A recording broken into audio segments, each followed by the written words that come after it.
আমার মতো লম্বা চুল পেতে চাইলে ভিডিওটা দেখুন। প্রথমে 1 গ্লাস জল নেবেন একটি পাত্রর মধ্যে।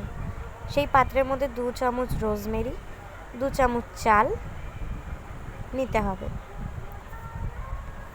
এবারে 6টি টুকরো আদা এর মধ্যে ঢেলে দিতে হবে।